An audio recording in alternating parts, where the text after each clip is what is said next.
The curtailed musical career of the virtuoso multi-instrumentalist, primarily alto saxophonist, bass clarinetist and flautist Eric Dolphy, has left the world with a spectacularly noteworthy output of music, which beautifully balances being connected with exactitude, with probing and the quality of surprise, as described by Raymond Horrocks in his book The Importance of Being Eric Dolphy. Today we still revere Dolphy's musical brilliance.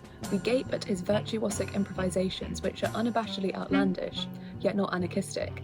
Horrocks describes this as freedom did not mean anarchy to him, and we revel in his wonderful compositional themes. The importance of his music is especially noteworthy when considering the transience of Dolphy's career. He unfortunately fell victim to a tragic premature ending from an undiagnosed diabetic coma. I shall start off by analysing the defining features of Dolphy's unique style, providing specific examples. Then I shall go on to discuss some of his momentous recordings and the ways in which they showcase this, his wonderful musicianship in action, along with highlighting Dolphy's important musical collaborations and their significance in relation to Dolphy's playing. There are many defining musical elements to Dolphy's style, which he developed through his lust for learning and intense study.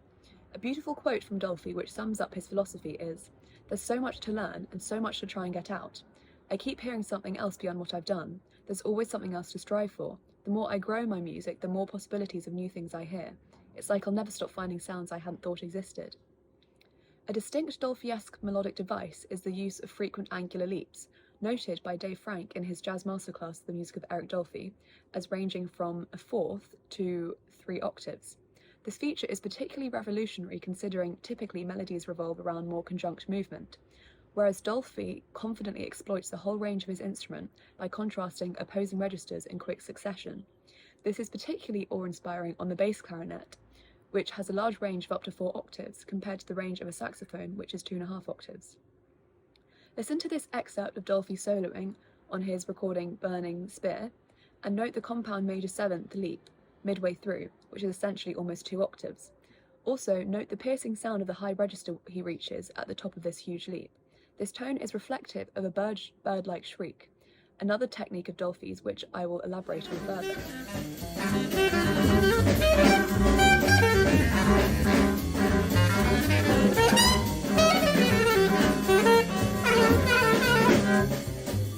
In this clip, you witnessed another of Dolphy's important inspirations, bird sounds.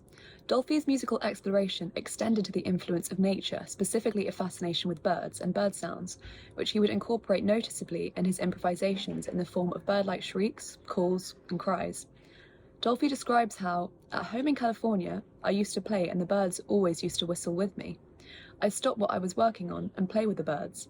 Birds have notes in between our notes. You try to imitate something they do, and maybe it's between F and F sharp, and you'll have to go up or come down on the pitch.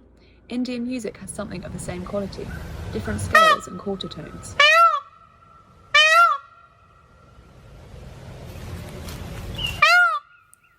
Dolphy's fascination with a peacock is discussed in the following interview with Dutch drummer Han Bennick, with whom Dolphy played with whilst in Europe, and had planned to play with at Montmartre in Copenhagen. Unfortunately, his premature demise prevented this from happening. The footage is taken from Hans Hilkemmer's documentary Eric Dolphy, Last Date. Met Eric Dolphy in de auto aan en toen hoorde hij plotseling het geluid van de pauw. Zo, echt het roepen. En daar was hij helemaal gek van. Dat moest hij horen. Hij ging de tuin in en ging onderzoeken waar dat vandaan kwam.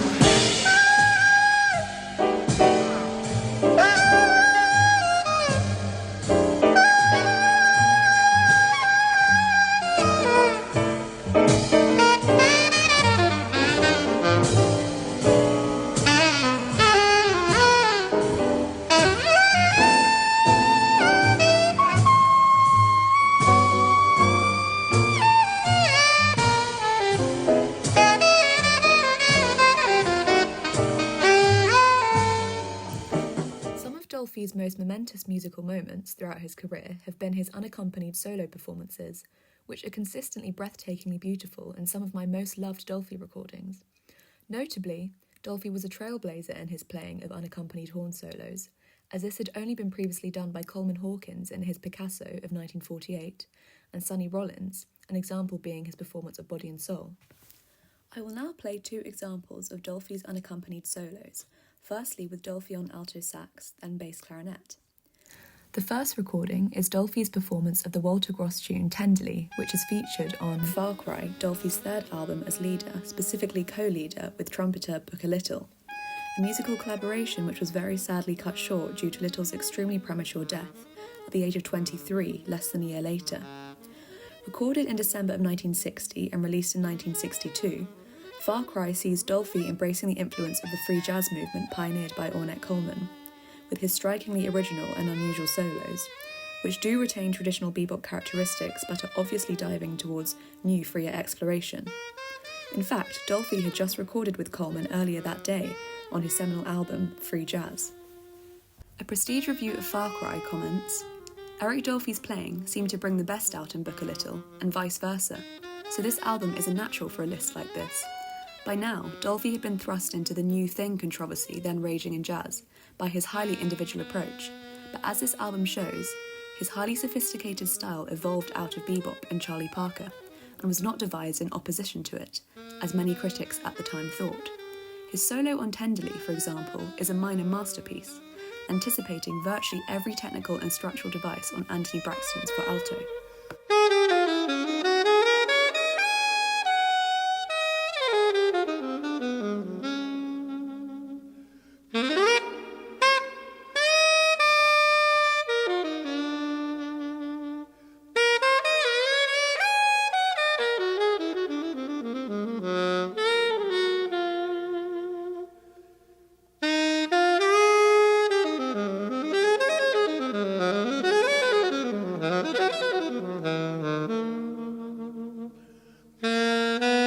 Personally, I find the solo to be perfectly musically expressive in the way Dolphy's melodic arcs soar between the registers, then float lightly on a beautiful vibrato, to then be quickly juxtaposed by a virtuosic ascending flourish with contrasting oomph and tenuto, followed by emphatic staccatos and his characteristic angular leaps and bird-like shrieks.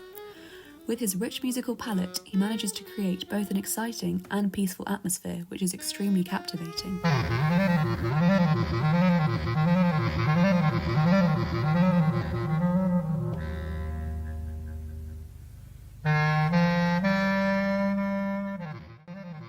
Dolphy demonstrates his virtuosity with wave-like flourishes of ascending and descending pentatonic runs, which alternate between major and minor.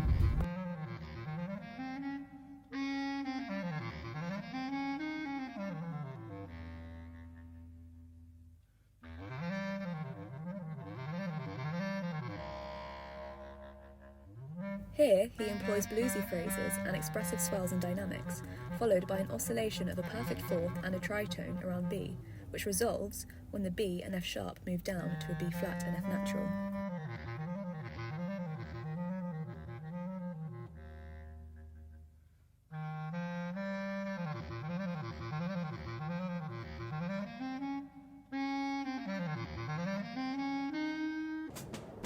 Prior to starting my research on Dolphy, I had little to no knowledge of him.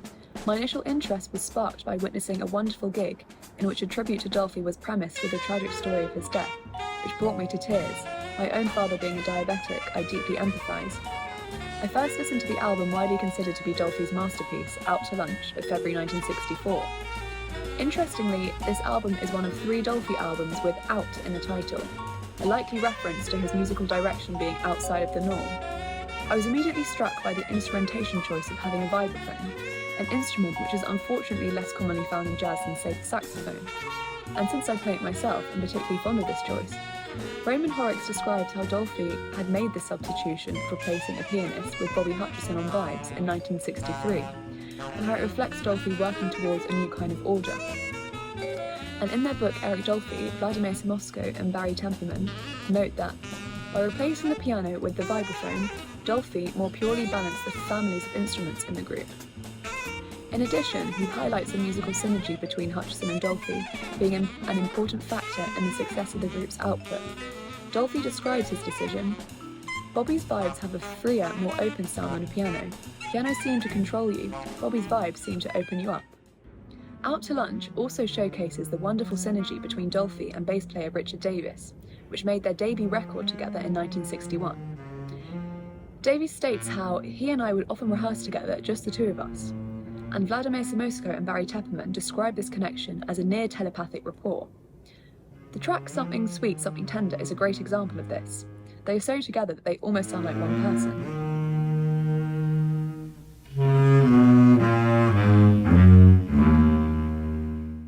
To conclude, in taking a deeper look into the career of Eric Dolphy, I've had the utmost pleasure of piecing together an explanation of his musical brilliance and legacy, which is characterised by an intense passion for music, an exquisitely impressive virtuosity enabled by an unwavering dedication to practice and studying music, and a creativity of style of utmost originality, which combines a wide scope of musical inspirations into a rich and exciting musical palette.